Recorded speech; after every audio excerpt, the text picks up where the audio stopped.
As palavras saíram de seus lábios tão levemente quanto uma brisa, mas foram afiadas o suficiente para cortar tudo o que nos mantinha unidos. A luz na sala de estar é muito forte. O quarto, onde antes ecoavam nossas risadas, agora parecia uma prisão fria e iluminada. Olhei para meu marido.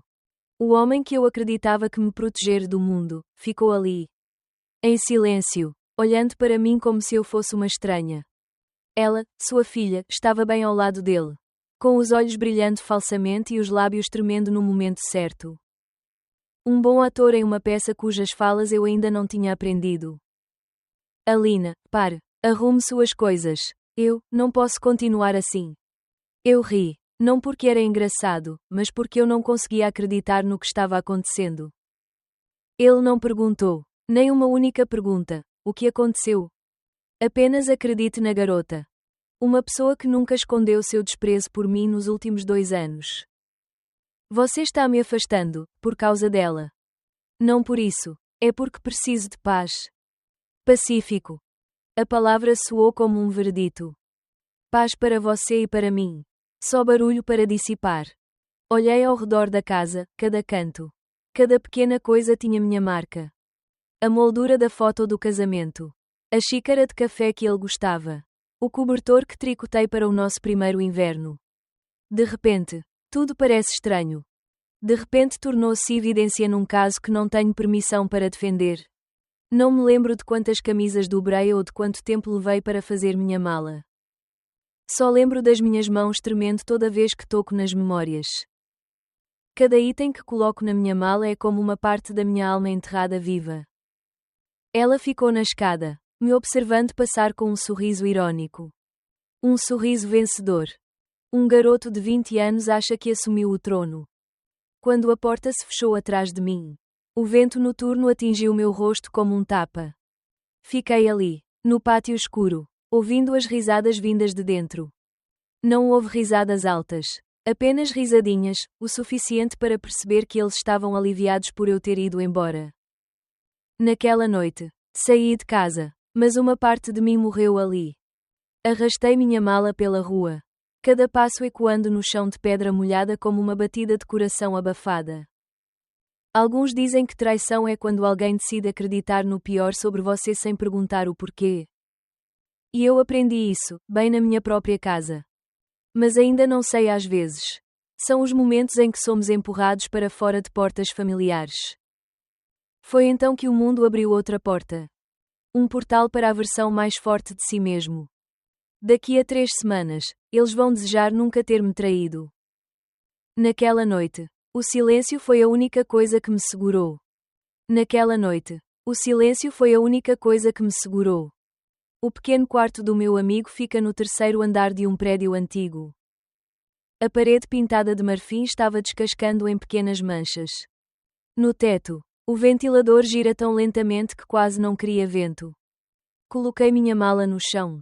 Sentei na beira da cama, e percebi pela primeira vez, o silêncio tem peso. Pressionava meu peito, grosso e frio. Nos primeiros 3 dias, eu quase não disse nada. Não atenda chamadas telefónicas. Não abra mensagens. Apenas fique ali, observando a luz da manhã passar pelas cortinas e depois desaparecer quando a noite cai. Eu não choro mais. Não há mais lágrimas para derramar. Só se ouvia o som das batidas do meu coração, pesado e constante como o relógio do antigo quarto. Quando alguém destrói sua casa, a única coisa que resta é aprender a viver sozinho. Comecei a aprender novamente, como comer, como dormir, como respirar sem ouvir sua voz. Mas todas as noites, a dor volta a aparecer, como um ladrão abrindo uma porta com uma chave que não consigo esconder. Uma noite, liguei meu telefone. Primeiro erro, e segundo tiro. Online. Ela postou fotos minhas na minha sala de estar. Sentado na cadeira de couro marrom que comprei para ele. A legenda abaixo da imagem diz: há mulheres que não sabem o seu lugar. Senti minhas palmas esquentando. Não por raiva, mas por uma nova percepção. Deixei que definissem meu valor por muito tempo. Na manhã seguinte, fiz uma xícara de café, a primeira coisa que fiz depois de dias bebendo apenas água. Fiquei sentado observando a fumaça subir e se enrolar no ar. Pela primeira vez, eu não estava mais tremendo. Vi outra quietude, não de desespero, mas de consciência. A dor não me mata. Ela só me ensina a sentir frio. Comecei a escrever. Não é uma mensagem para você. Mas são linhas curtas em um pequeno caderno, cada página é uma peça que estou costurando. Sábado, eu não chorei. Dia 9, sorriu pensando no futuro. Na 10ª noite, olhei no espelho. A mulher ali, seus olhos ainda cansados. Mas seu olhar não mais quebrado. Eu percebi. Não quero mais voltar. Eu quero retribuir. Não com ódio, mas com justiça. Com um silêncio preciso como uma faca. Eles achavam que estavam perdidos. Mal sabiam eles que tinham acabado de me dar um motivo para começar. Fechei o caderno e respirei fundo. Naquele silêncio, ouvi outro som, algo despertando dentro de mim. Não a dor, mas o plano. Daquela noite em diante, o silêncio não era mais um abrigo, mas uma arma. Quando o coração para de doer, a razão começa a funcionar. Na 14ª manhã depois de sair de casa, abri a caixa de madeira que ele queria que eu jogasse fora. Lá dentro havia pequenas coisas, que tinham mais peso do que qualquer pedido de desculpas. Recibos bancários. Contratos de contribuição de capital. Faturas dos dias em que a empresa era apenas um sonho no papel. Eu guardo tudo. Não por precaução, mas porque eu sempre soube que um dia minha fé seria testada. Esse dia, chegou. A luz da manhã brilhava nos papéis. Refletia no copo d'água e no meu rosto. Pela primeira vez em semanas. Sorri. Não um sorriso de alegria, mas de clareza. Eles pensaram que eu tinha desaparecido. Mas, na verdade, eu estava apenas me preparando para o meu retorno.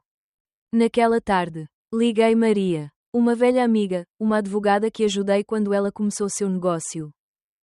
Ao ouvir minha voz, Maria ficou em silêncio por alguns segundos e então disse suavemente: Eu sei que chegará o dia em que você me ligará, e quando isso acontecer, você não será mais a mesma pessoa. Eu carreguei o arquivo. Cada folha de papel organizada reta. Organizada. Fria como uma lâmina de faca. Maria terminou de ler e olhou para cima.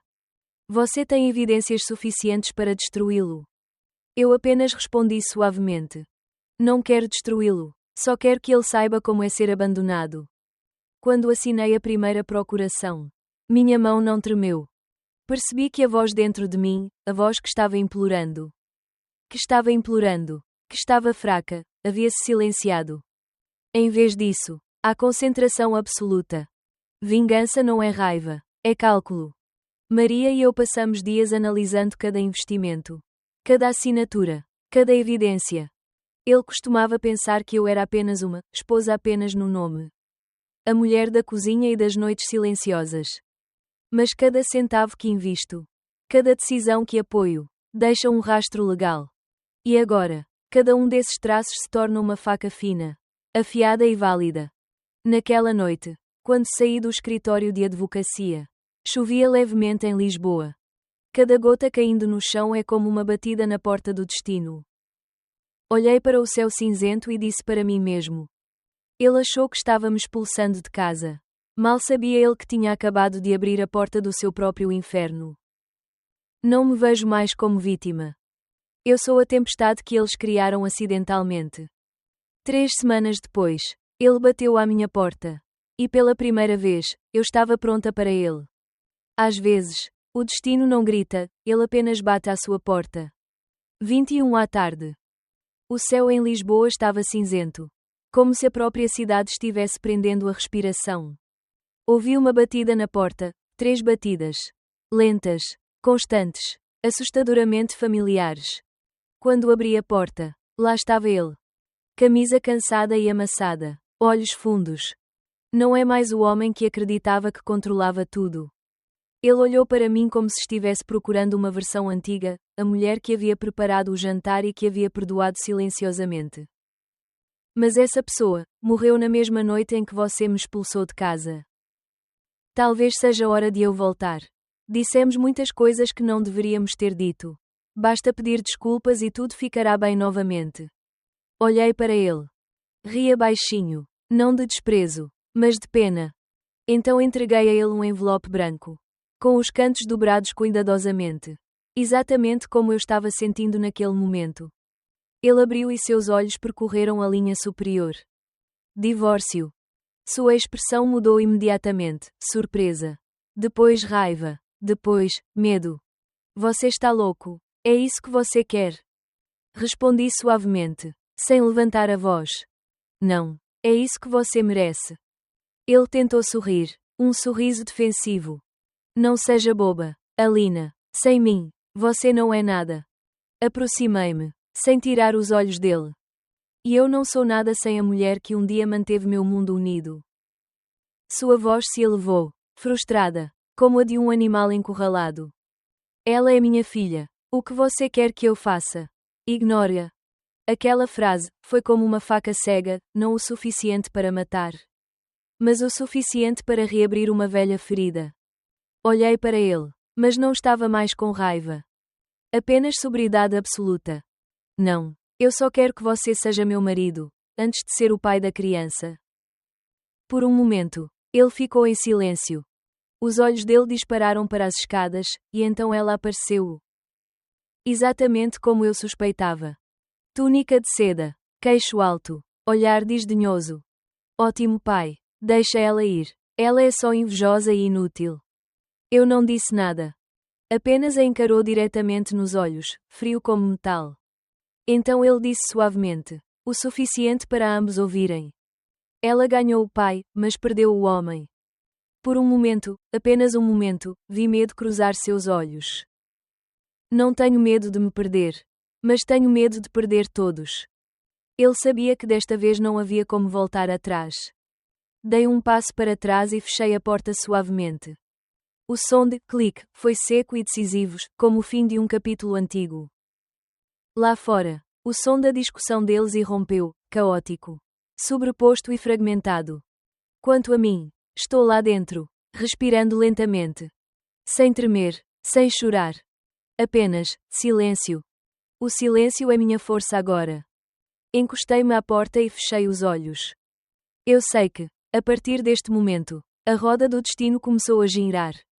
E não gira mais como eles querem. Na guerra do silêncio, não preciso gritar. Eu tenho os fatos, e um advogado. Nem toda guerra envolve tiros. Há guerras travadas em silêncio, com papéis. Com olhares inabaláveis. O primeiro dia do julgamento. O quarto estava frio. A luz branca brilhava em rostos tensos. Ele sentou-se na minha frente. Seu terno estava impecável, mas suas mãos estavam tão apertadas que ficaram brancas. Ao lado dele estava ela. A garota com um olhar feroz e arrogante. Como se estivesse em outra peça. Não na realidade. Sentei-me ereto, em silêncio. Sem olhar, eu podia sentir os olhos deles em mim, esperando que eu desabasse. Esperando que eu dissesse a coisa errada. Mas aprendi a arte da quietude. Minha advogada, Maria, levantou-se. Sua voz era uniforme e afiada como uma faca. Minha cliente não está pedindo misericórdia. Ela está pedindo justiça. Na minha frente estava meu marido. O homem que certa vez disse que eu não era nada sem ele. Agora, cada desculpa que ele dava o arrastava para mais fundo. Maria apresentou cada evidência, contratos de investimento, e-mails assinados, demonstrações financeiras. Cada folha de papel colocada sobre a mesa, como uma pedra pesada jogada na água, ecoava o som descarado da verdade. Foi ela quem financiou os primeiros meses da empresa. Ele abaixou a cabeça, hesitante. Sim, mas isso não é investimento. É ajuda. Maria respondeu friamente. Ajuda com um contrato assinado. Ele ficou em silêncio. O martelo do juiz soou. A filha estava sentada atrás, com o rosto vermelho, murmurando algo com raiva. Não me virei, apenas olhei para frente. Meu silêncio os perturbou mais do que qualquer acusação. Cada minuto em silêncio é um lembrete do que perdi, e do que estou recuperando. O julgamento durou horas. Enquanto o juiz lia seu veredicto, a sala pareceu prender a respiração. Propriedade dividida ao meio. Benefícios reconhecidos. Ações comerciais pertencem a mim. Ele levantou a cabeça, Com os olhos vazios, como se tivesse acabado de perceber que havia perdido. Não apenas na lei, mas na vida. Levantei-me, sem sorrir. Minha vitória não precisa de fogos de artifício, apenas quieto. Ele olhou para mim, com os lábios trêmulos. Alina, o que fizemos? Eu apenas disse suavemente. Você escolheu sua própria verdade. Quanto a mim, eu escolho minha liberdade. Atrás dela, ela pulou e saiu furiosa. Seus sapatos batendo alto no chão de pedra. O eco soou como uma canção de despedida para um reino caído. A guerra acabou. Mas a frieza ainda não passou. Vencer nunca foi meu objetivo. Eu só quero paz. Vencer não traz alegria. Traz silêncio. E pela primeira vez, o silêncio não doeu mais. No dia seguinte, eu estava na varanda do meu novo apartamento, onde tudo estava vazio, mas tranquilo. Sem discussões, sem olhares desconfiados. Apenas vento, sol e eu. Olhei para a cidade de Lisboa estendendo-se ao pôr do sol. Cada rua, cada telhado vermelho, ainda é o mesmo lugar. Mas para mim, tudo mudou. Eu passei pela dor e do outro lado dela, estava a liberdade. Eles pensaram que tinham-me destruído. Mas, na verdade, eles me ensinaram como reconstruir, sem eles.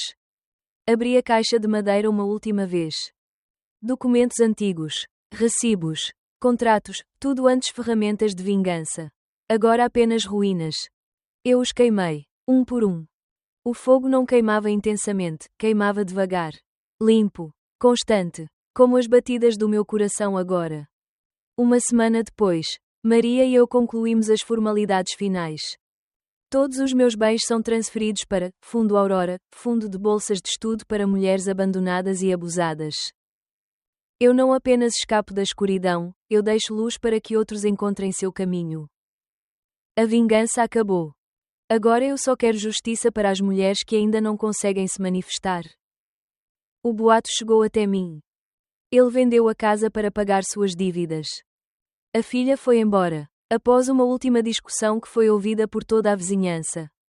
O reino do qual eles outrora se gabavam, agora são apenas cinzas. Não estou feliz nem arrependido. Fiquei ali parado, observando o nascer do sol pela janela do meu novo apartamento. Pela primeira vez em meses. Fiz café, coloquei uma música e sorri genuinamente. A vida não me deve desculpas. Devo a ela um pouco de coragem. Sobre a mesa, a aliança estava quieta. Toquei e depois soltei. Sem amargura, sem lágrimas. Apenas uma despedida pacífica. Olhei para a lente da câmera sobre a mesa. A mesma que eu estava usando para registrar essa jornada. Minha voz era suave, mas firme. Vingança não é destruir quem te machucou.